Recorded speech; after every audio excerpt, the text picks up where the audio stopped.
Next question जो है हमारा क्लोज टेस्ट का आपका क्वेश्चन है, ठीक है। क्लोज टेस्ट के हमारे ये क्वेश्चन है, पूरा जो पैसेज है दोस्तों इसके अंदर आपके 5 ब्लैंक्स हैं जिसके अंदर एक अप्रोप्रिएट वर्ड लगना है। पहले हम लोग पढ़ के इसको समझते हैं, ठीक। क्या लिखा है देखो, Spain and Italy have produced ही, अच्छा ही नहीं द है ये, टी, ठीक है, have produced the dash painters and sculptors because dash fine arts appeal more to the dash and ये भी डी होगा शायद, है ना, more to the dash and to the intellect। अब आगे क्या, these countries have dash very few men of science in comparison dash artist and poet, ठीक है। तो ये तो इसको हमने रीड किया, अब इसका थोड़ा सा मीनिंग समझते हैं कि ये किसकी बात हो रही है, स्पेन और इटली की बात हो रही है। ये जो दो कंट्री है, दो जो देश है, कौन कौन से, स्पेन और इटली, हैव प्रोड्यूस्ड, है ना, इन्होंने क्या किया, प्रोड्यूस किया, इन्होंने उत्पन्न किए क्या, द डैश, है ना, the dash painters and sculptors. ये डैश कोई है, पेंटर्स और स्कल्प्टर्स को, बहुत सारे जो पेंटिंग आर्ट्स वहाँ पे आपने देखा होगा, वहाँ की जो मॉन्यूमेंट इमारतें वगैरह है बहुत सुंदर होती है, लाखों लोग जो है हर साल वहाँ पर टूरिज्म के लिए जाते हैं। तो क्यों किया उन्होंने, बिकॉज डैश फाइन आर्ट, वहाँ पे फाइन आर्ट बहुत ज़्यादा चलन में है। फाइन आर्ट्स अपील, अपील मतलब अट्रैक्शन, कि वहाँ के जो बिल्डिंग्स हैं, वहाँ का जो स्कल्पचर्स हैं, वहाँ के जो जिस प्रकार से जो चीज़ें डिज़ाइंस वगैरह है वो हमें बहुत अट्रैक्ट करती है लोगों को। Appeal more to the dash, है ना, वो टू द डैश को अपील करती है, एंड टू द इंटेलेक्ट, और बहुत सारे वहाँ पर स्कॉलर लोग भी जाते हैं, है ना, केवल टूरिस्ट ही नहीं लेकिन बहुत सारे बुद्धिजीवी लोग जो है वो भी वहाँ पर जाते हैं, ठीक है। दीज कंट्रीज हैव, ये सारी जो कंट्रीज हैं वो हैव, उनके पास है क्या, वर्ब का थर्ड फॉर्म आएगा कुछ, very few man of science, क्योंकि उन देशों में जो है बहुत कम लोग हैं साइंस के, इन कंपेरिजन टू, है ना, in comparison dash artistic and poet, मतलब इन कंट्रियों में ये है कि जो इंटेलेक्चुअल्स है वो कम है, कंपैरेटिव आर्टिस्ट लोग ज़्यादा हैं, पोएट्स ज़्यादा हैं, म्यूजिशियंस ज़्यादा हैं, है ना, एक स्टेज परफॉर्मर्स, एक्टर्स लोग वहाँ पर ज़्यादा हैं कंपेयर टू साइंटिस्ट या डॉक्टर्स, या उन लोगों से कंपेयर करो तो वो लोग ज़्यादा हैं। तो इस पर्टिकुलर पैसेज में हमको एक पूरा एक सेंस हमको समझने को मिला कि क्या इसमें किसकी बात हो रही है, कि एक दो कंट्रीज की बात हो रही है, स्पेन और इटली, और किस तरह से वहाँ पर पेंटर्स जो है, स्कल्प्टर्स जो है, ठीक है, वहाँ पर उनकी भरमार है, फाइन आर्ट को वहाँ पर बहुत अच्छे से तराशा जाता है, और उसी चीज़ को देखने के लिए लोग जो है बाहर से, विदेशों से वहाँ पर टूरिस्ट की तरह आते हैं। लेकिन वहाँ पे किसकी कमी होती है, इंटेलेक्चुअल लोगों की, बुद्धिजीवी लोगों की वहाँ पर कमी है, ठीक है। और इसीलिए जो है अगर देखा जाए तो वहाँ पे साइंस के लोग जो है, साइंटिस्ट लोग वो कम है कंपेयर टू आर्टिस्ट और पोएट। तो ये हमने क्या किया, एक पूरा पैसेज का सेंस समझ में आया, इससे हम लोग आसानी से अब हमारा जो ब्लैंक है वो कर सकते हैं, ठीक है। चलिए शुरू करते हैं। तो Spain and Italy have produced, ठीक है, उन्होंने प्रोड्यूस करा क्या, the dash painters and sculptors. तो डैश पेंटर्स और स्कल्प्टर मतलब क्या होगा, तो स्पेन और इटली जो है इन्होंने प्रोड्यूस किया, क्या होगा, the greater painters and sculptors, या फिर द ग्रेटेस्ट पेंटर, यहाँ पे या मोर ग्रेटर या great painter, have produce the great painters and sculptors. तो यहाँ पे जो है, ठीक है, स्पेन और इटली जो है हैव प्रोड्यूस द, ग्रेटर तो नहीं होगा, ठीक है, ग्रेटर होगा तो क्या होगा, ग्रेटर के बाद देन आना चाहिए, अगर ग्रेटर हुआ तो क्या आना चाहिए, देन आना चाहिए। स्पेन और इटली जो है उन्होंने प्रोड्यूस किया क्या, द ग्रेटर, अच्छा द है तो द के साथ ग्रेट नहीं लगता, द ग्रेट पेंटर नहीं होता है, द ग्रेट तो एक पर्सन के लिए यूज करते हैं, अगर मैं यहाँ पे द और उसके बाद ग्रेट लगा देता हूँ, ठीक है ना, तो द ग्रेट, उसके बाद वो पर्टिकुलर पेंटर की बात हो रही है, तो यहाँ पे जो है ना राइट हमारा फॉर्म क्या हो जाएगा, हैव प्रोड्यूस द ग्रेटेस्ट, क्या हो जाएगा, greatest painters and sculptors, because उन्होंने कई महान, है ना, महान पेंटर्स और स्कल्प्टर्स जो है वो प्रोड्यूस किए हुए हैं, ठीक है ना, वो क्या किए इन लोगों ने, प्रोड्यूस किए हुए हैं, ठीक है, क्लियर है। तो यहाँ पे हमारा क्या हो जाएगा, द ग्रेटेस्ट, क्यों हुआ द ग्रेटेस्ट, क्योंकि यहाँ पे देखो डेफिनेट आपका आर्टिकल लगा हुआ है, ठीक है, कौन सा आर्टिकल लगा है, डेफिनेट, ये द की वजह से हम पता कर सकते हैं, ये कौन सा आर्टिकल है, डेफिनाइट, है ना, डेफिनाइट आर्टिकल है, तो ये द ग्रेट नहीं होता है, द ग्रेट के बाद आपको वही एक ही पर्सन का बताना पड़ेगा। तो द ग्रेटेस्ट पेंटर्स, कई महान जो है पेंटर्स और स्कल्प्टर्स प्रोड्यूस किया है। आगे देखते हैं, बिकॉज, देखो बिकॉज क्या, because dash fine arts appeal more to the dash, है ना, तो बिकॉज क्या, बिकॉज दिस फाइन आर्ट, या बिकॉज दैट फाइन आर्ट, या फिर बिकॉज दीज फाइन आर्ट्स, है ना। तो क्यों प्रोड्यूस किया, क्योंकि बिकॉज दीज फाइन आर्ट्स जो बनाई गई है ना। फाइन आर्ट्स का मतलब होता है ये जो स्कल्प्टर्स जो बने जो स्कल्पचर्स वगैरह है, या फिर जो बड़ी पेंटिंग्स वगैरह है, ठीक है, जैसे उनके जो बिल्डिंग्स वगैरह है, उनके मॉन्यूमेंट्स वगैरह है, वो सारी चीज़ें, बड़ी म्यूजियम्स वगैरह है, ठीक है। तो आपने जैसे पिकासो की पेंटिंग्स आप लोगों ने देखी होगी, लियोनार्डो डा विंची का आपने देखा होगा, तो वो सब के सब, वेटिकन सिटी आपने देखा होगा, तो वो सब के सब जो है वो इन पेंटर्स और स्कल्प्टर्स के द्वारा ही बनाई गई है। तो वो इन्हीं की बात हो रही है, बिकॉज ये जो फाइन आर्ट्स है, अब ये फाइन आर्ट्स आपका क्या है, प्लूरल नाउन है ना, एक से ज़्यादा है। और इसके पहले जो है आपका क्या लगा, ये सब का सब हमारा क्या है, ये पजेसिव प्रोनाउन है, ठीक है ना, क्या है ये आपका पजेसिव प्रोनाउन है।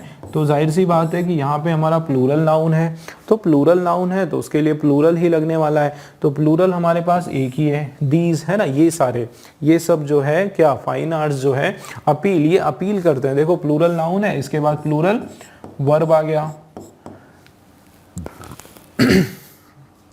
ठीक है ना, प्लूरल वर्ब आ गया, तो वो अपील करता है किसको, मोर टू डैश, देखते हैं, तो appeal more to dash and to the intelligent. अच्छा, मोर टू डैश एंड आएगा ये, है ना, and, more to dash and, तो क्या होगा, more to dash fine art, these fine arts appeal more, ठीक है, appeal more to the dash, to the creation and to the intellect, या फिर एम्बिशन या इमेजिनेशन या सिचुएशन। तो appeal more to the creation and to the intellect, appeal more to the situation and to the intellect, ठीक है। तो Spain and Italy have produce, अच्छा error काफ़ी सारे हैं इसमें यार, ठीक है, एरर के कारण ये थोड़ा सा गड़बड़ हो रहा है, ठीक है। तो ये मोर टू द देखो क्या, more to the painters and sculptors because these, है ना, इसको फिलअप कर देते हैं, because these fine arts appeal more to the dash and to the intellect, कि ये जो फाइन आर्ट्स है, ये सारी के सारे जो पेंटिंग्स वगैरह है, ये किसको अपील करती है, ये ज़्यादा किसको अपील करती है, more to dash and intellect, है ना। तो इंटेलेक्ट का मतलब होता है हमारी बुद्धि को, ठीक है, हमारे माइंड को या बुद्धि को, और हमारे किसको अट्रैक्ट करेगा, तो हमारे क्रिएशन को नहीं करेगा, हमारी सिचुएशन को नहीं करेगा, एम्बिशन को नहीं करेगा, इमेजिनेशन की यहाँ पर बात हो रही है, ठीक है। तो मोर टू द इमेजिनेशन, मतलब इनको जैसे ही हम देखते हैं, है ना, इन पेंटिंग्स वगैरह को जैसे ही हम लोग देखते हैं तो हम ख्यालों में खो जाते हैं, हम एकदम इमेजिन करने लगते हैं कि वाह कितना अच्छा, किस तरीके से ये बना होगा।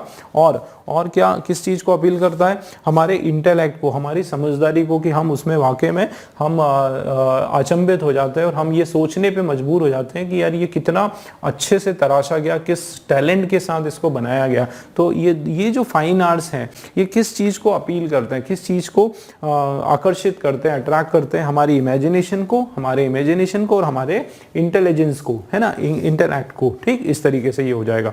आगे देखते हैं, ये जो कंट्रीज है ना, दीज कंट्रीज हैव डैश, अब ये हैव आ गया, इसका मतलब वर्ब का जो है आपका थर्ड फॉर्म आने वाला है।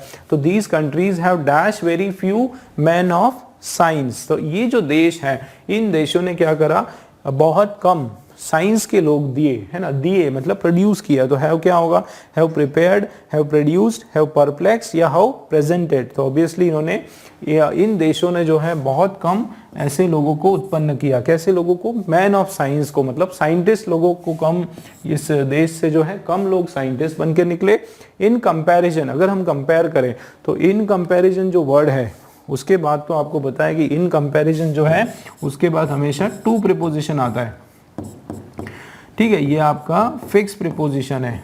क्या है ये आपका फिक्स प्रीपोजिशन है कि इन कंपैरिजन जो है उसके बाद क्या आता है, टू आता है।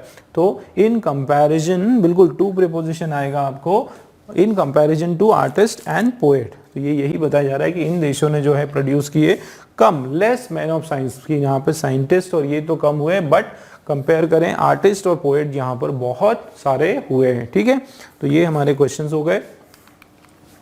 बढ़ते हैं नेक्स्ट क्वेश्चन की तरफ जो कि फिल इन द ब्लैंक्स है। यहाँ पर लिखा हुआ है the child made dash as he was getting late for school. तो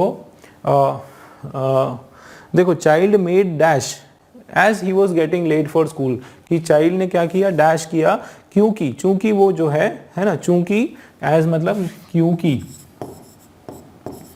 है ना, क्योंकि, बिल्कुल ये सेंस आ गया कि क्योंकि वो क्या हो रहा था, वो स्कूल के लिए लेट हो रहा था। तो यहाँ पे उसने मेड क्या किया, तो ये आपका जो है ना एक ही फ्रेज है दोस्तों, क्या, मेड हैस्ट।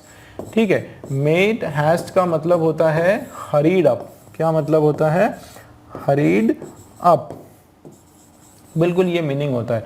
या आपको सीधा हिंदी में अगर देखना है तो उसने जल्दी की, है ना, ये मीनिंग निकलता है कि मेड हैस्ट का मतलब है उसने जल्दी की, जल्दी किया, है ना, जल्दबाजी में किया कोई काम, जल्द में किया। तो बिल्कुल आपको याद रखना है मेड हैस्ट आपका होगा, क्योंकि मेड रैपिडिटी नहीं होगा। ठीक है ना, मेड, क्योंकि ये भी आपका मेड रैपिडिटी, मेड स्वीटनेस, क्या बनाया उसने, स्वीटनेस बनाया, तो ये आपका नाउन फॉर्म है।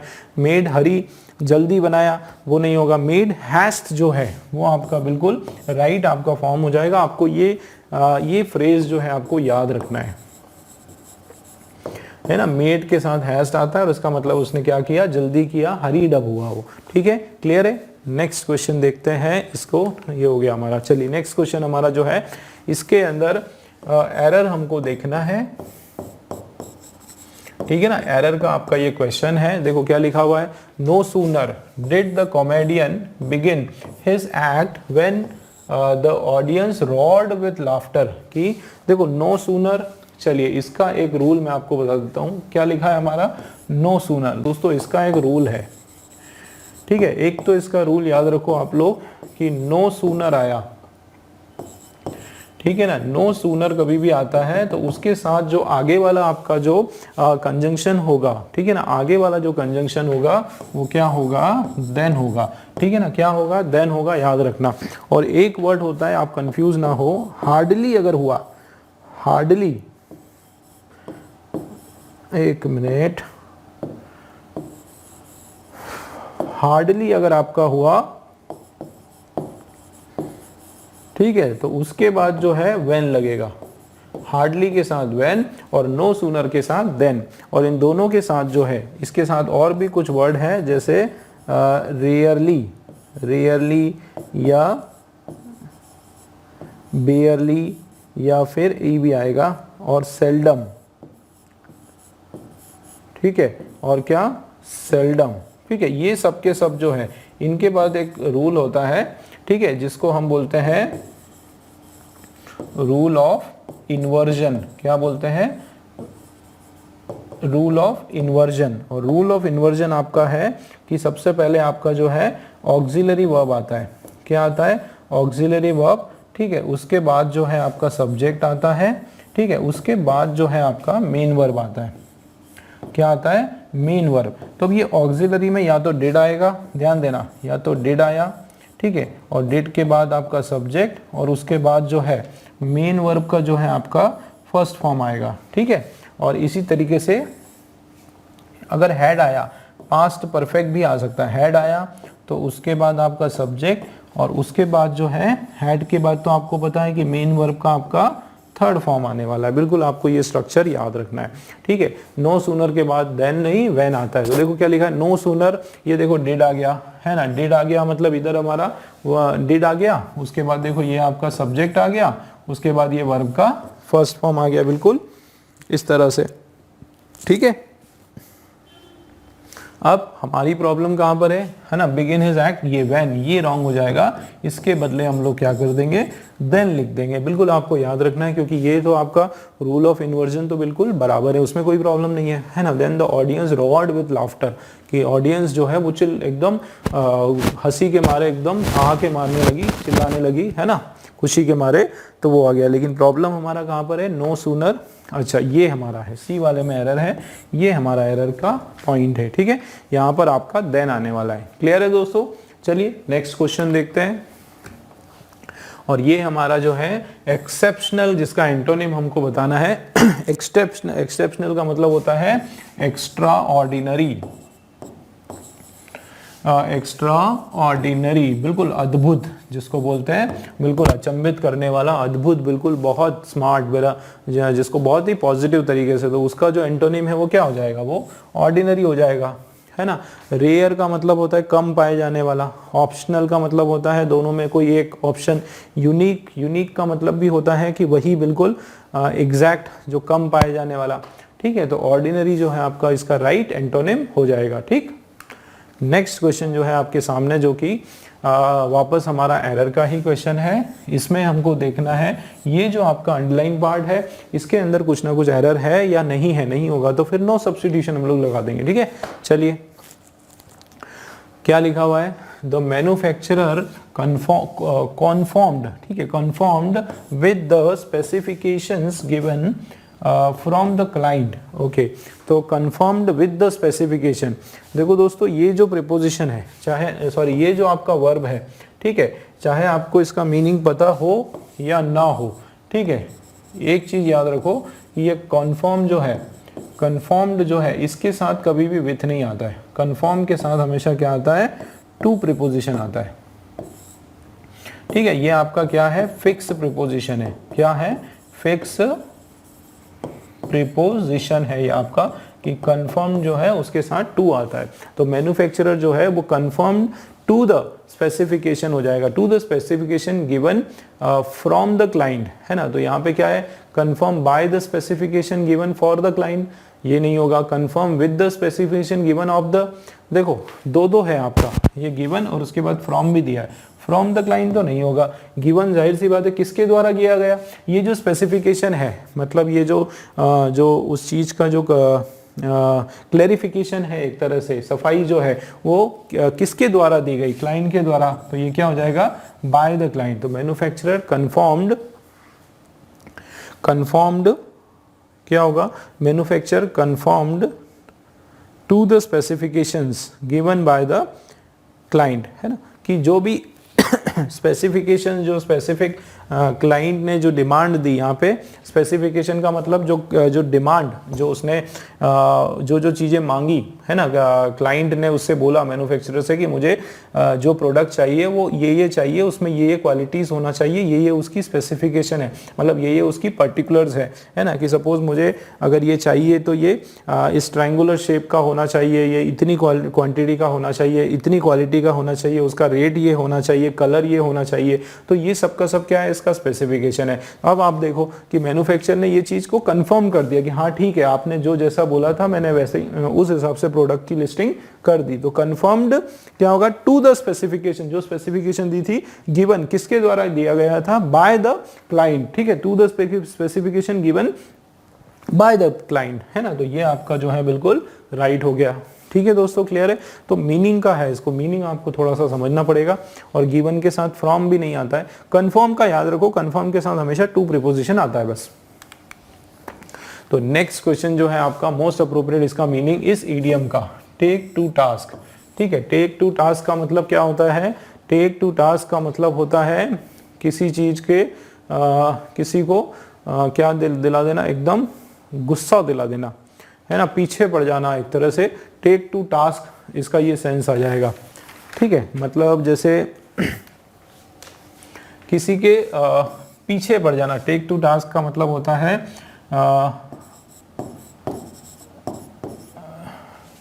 पीछे पड़ना, ठीक है, या फिर परेशान करना, है ना, परेशान करना,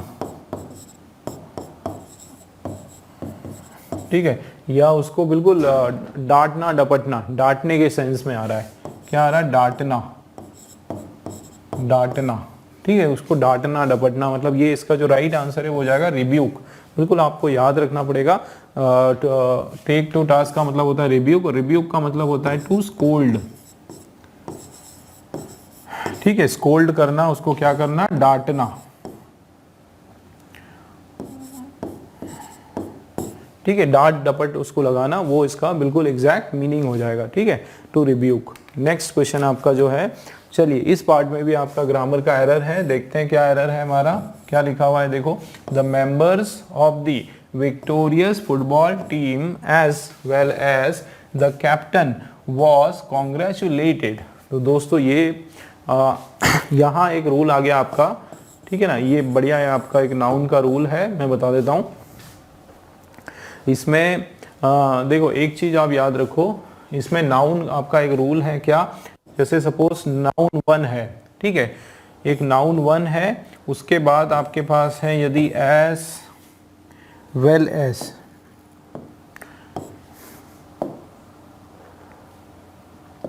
ठीक है, या तो एज वेल एज आया, ठीक है, या एज लॉन्ग एज आया, या अलोंग, ठीक है, अलोंग विथ आया, या टुगेदर विथ आया, ठीक है, टुगेदर विथ आया, या केवल विथ आया, या अकम्पनीड बाय आया।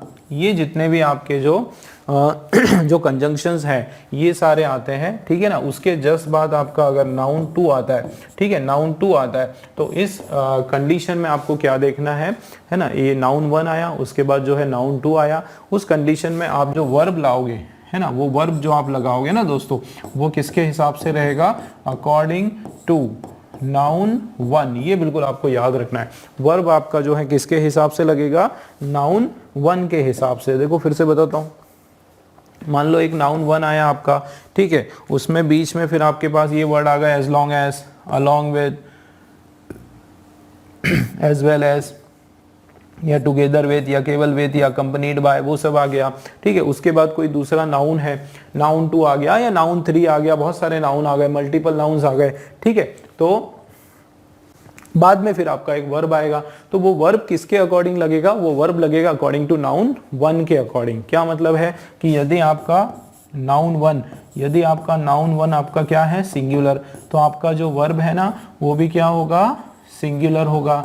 और उसी तरीके से अगर आपका नाउन वन जो है वो अगर प्लूरल है, ठीक है, वो अगर प्लूरल है तो आपका जो वर्ब है वो भी आपका प्लूरल हो जाएगा, ठीक है ना, वो भी प्लूरल हो जाएगा, सब्जेक्ट वर्ब का एग्रीमेंट की तरह हमको यूज करेंगे। अब इसका स्ट्रक्चर स्टडी करते हैं। देखो यहाँ क्या बात हो रही है? द मेंबर्स, तो मेंबर्स एक से ज्यादा है, इसको आप मान लेते हैं नाउन वन, ठीक है।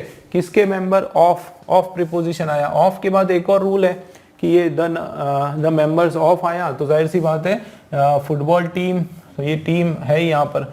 देखो ये नाउन वन हमारा है, उसके बाद पूरा का पूरा ये नाउन फ्रेज है, नाउन के बारे में कुछ बात बताई जा रही है कि देखो मेंबर्स किसके? विक्टोरियल फुटबॉल टीम के। और उसके बाद ये आया आपका क्या? As well as. उसके बाद देखो ये आपका कैप्टन जो है नाउन टू है, ध्यान देना दोस्तों।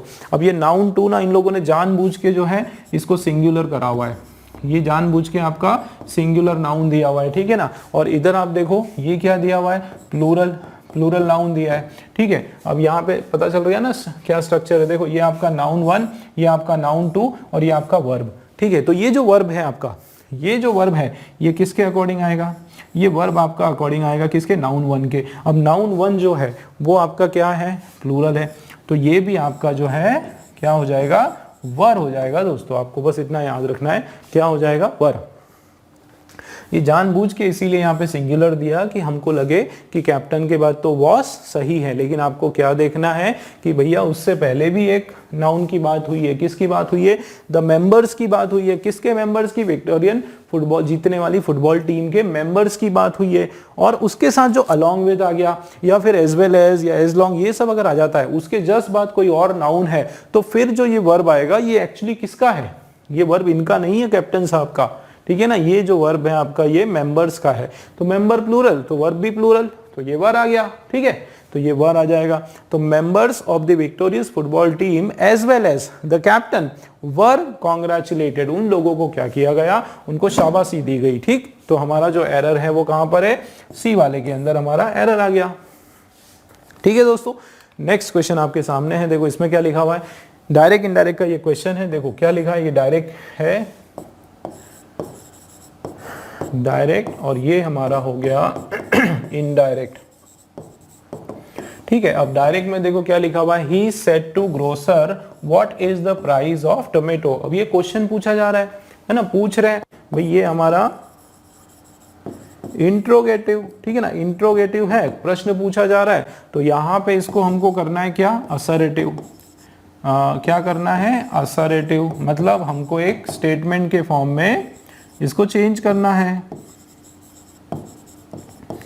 ठीक है ना, हमको जो है एक स्टेटमेंट के फॉर्म में चेंज करना है। मतलब ये जो क्वेश्चन मार्क है ये बदल के आपका क्या बन जाएगा, फुल स्टॉप बन जाएगा, ये आपको याद रखना है। कुछ चीजें और देखना है कि सेट टू जो है, भाई यहाँ तो वो पूछ रहा है ना कि भैया क्या भाव दिया, टमाटर का भाव क्या है, ऐसा पूछ रहा है ना वो, तो ये सेट टू का उसने पूछने का आस्क्ड हो गया, है ना, ये चेंज करना है। व्हाट जो है ना दोस्तों, व्हाट जो है WH जो है वो वैसा ही रहेगा, इधर भी वैसे ही रहेगा, बस फर्क देखो आप, इधर व्हाट जो है उसके बाद आपका इज आ गया, हेल्पिंग वर्ब आ गया, है ना, यहाँ ऐसा नहीं होगा, यहाँ आपका पता है व्हाट के बाद सीधा सब्जेक्ट आ जाएगा, और ये हेल्पिंग वर्ब के बाद यहाँ पे सब्जेक्ट था, यहाँ उल्टा हो जाएगा, पहले सब्जेक्ट ले लो उसके बाद जो है हेल्पिंग वर्ब को बुला लो, इस तरीके से। तो ये बिल्कुल ध्यान रखो आप लोग, है ना, ये इतना 3 चीजें याद रह गई तो आप आराम से इसको सॉल्व कर लोगे।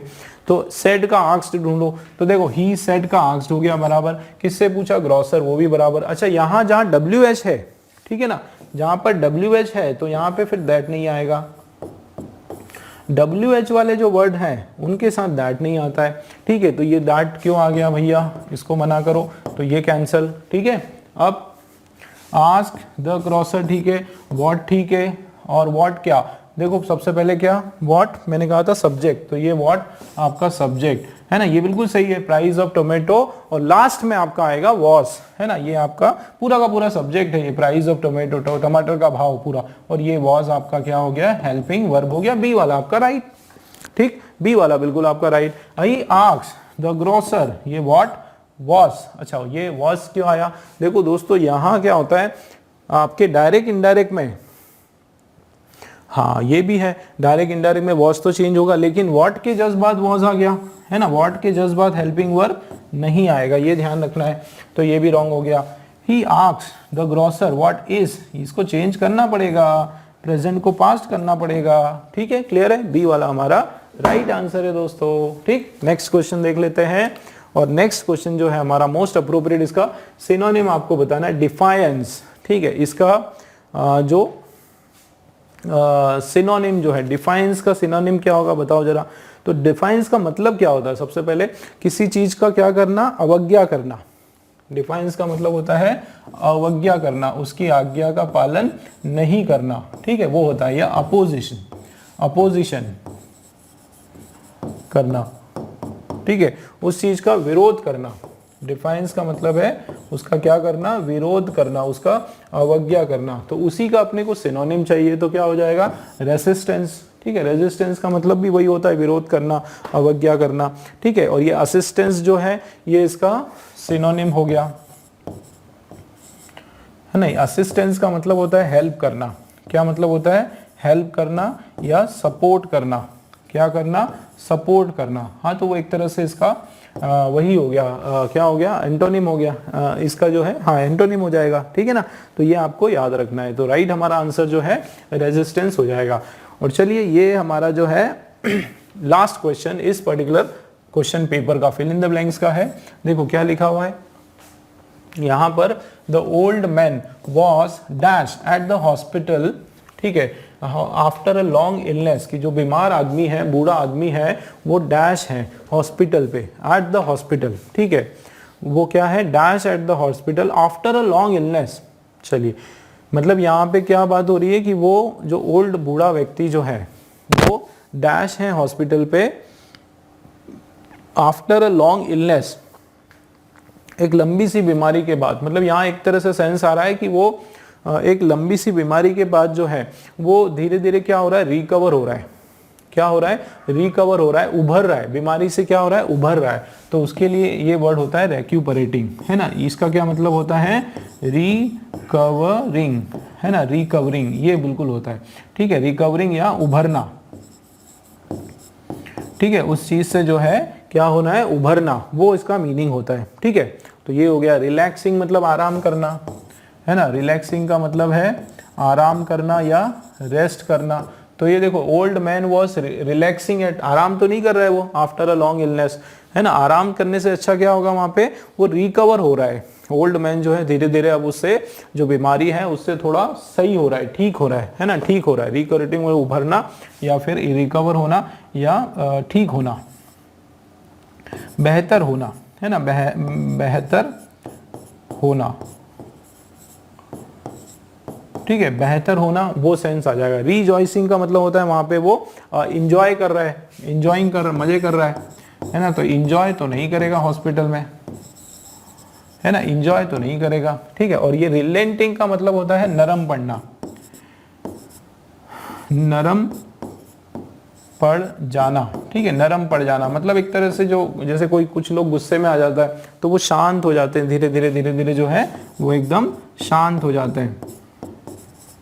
यहाँ पे शांत होने का मतलब डेथ होना नहीं है ना, मर जाना उसके नहीं है, ठीक है, याद रखना। शांत होना मतलब नरम पड़ जाना, एकदम ठंडा पड़ जाना, एकदम गुस्सा शांत हो जाना, उस तरीके से सेंस आ रहा है, ठीक है। तो राइट हमारा जो वर्ड है इसका ये आपका हो जाएगा रिक्यूपरेटिंग, मतलब उभरना, उस चीज से, बीमारी से धीरे धीरे क्या करना, रिकवर करना, ठीक है दोस्तों। क्लियर हुआ जिस तरीके से आज हमने इन 25 क्वेश्चंस का सॉल्यूशंस किया, और इसी तरीके से आगे भी अगले जो क्वेश्चन पेपर में मैं लेकर आऊंगा आपके सामने, बढ़िया तरीके से हम लोग उसको सॉल्व करने वाले हैं। हर चीज आपकी, आपका डाउट आप भी क्लियर होने वाला है, आपके क्वेश्चंस के आंसर्स भी मिलने वाले हैं, नई नई ट्रिक्स आप लोगों को मिलने वाली है, और आपका जो फाउंडेशन है, इंग्लिश का जो बेसिक्स है, वो भी मजबूत करने की मैं पूरी कोशिश करता रहूंगा, ठीक है दोस्तों। चलिए मिलते हैं अगले पेपर में।